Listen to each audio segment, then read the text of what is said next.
There is an increase of diagnosis of ADHD in adults, while at the same time there's a shortage of ADHD medication.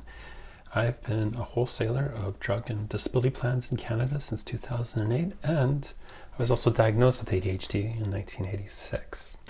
Two things happened recently that kind of prompted me to think about this. One is I was at a conference a couple weeks ago in Toronto, and one of the topics of conversation was the increase of ADHD and ADHD medication usage amongst adults, specifically women.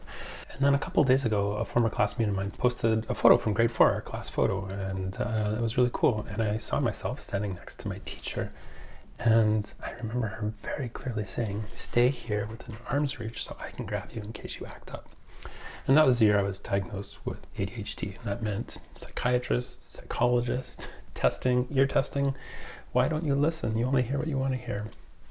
And so on and so forth. I was put on Ritalin, like a lot of kids were in the 80s. And I grew up thinking ADHD was bad. I grew up thinking that there was a stigma attached that I needed medication. And in fact, I spent all my adolescence and adult life unmedicated, still to this day. Because of that stigma, I spent a lot of time trying to work around my ADHD to say I didn't need medication, or that I had learned good coping skills or what have you, when really all I was doing was masking. I think every path to ADHD diagnosis is valid, whether that's in childhood like myself, or as an adult, whether through self-diagnosis or through an actual clinical assessment.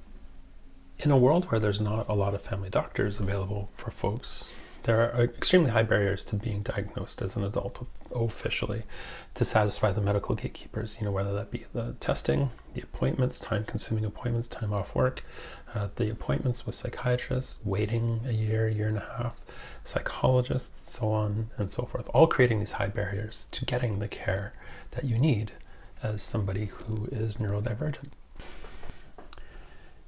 Being diagnosed with ADHD doesn't excuse you from your behavior, your actions, consequences thereof, but I think being self-aware and understanding how your brain works allows you to navigate the world we live in, to understand how your brain is responding, and most of all, to be compassionate towards yourself.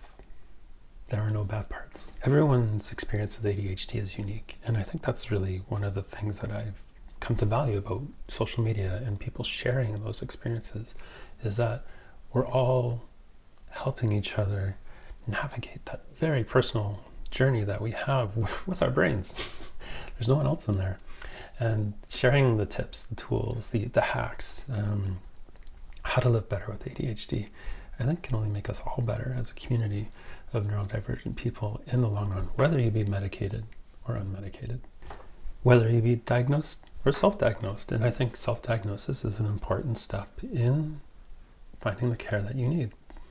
Well, I've spent most of my life aware of having ADHD, living with ADHD. It's really only been in the last 5 or 6 years that I've come to embrace it a bit more. And in that, learning to be compassionate with myself, be more empowered as well. And I think it's mostly through understanding that others are going through the exact same thing, and that I am able to grow and learn and adapt in a way that's best suited for myself. I'd love to hear your story with ADHD, whether how you were diagnosed, if you want to share. I'd love to hear your kind of best ADHD hack, and I hope you have a great day. Talk to you soon.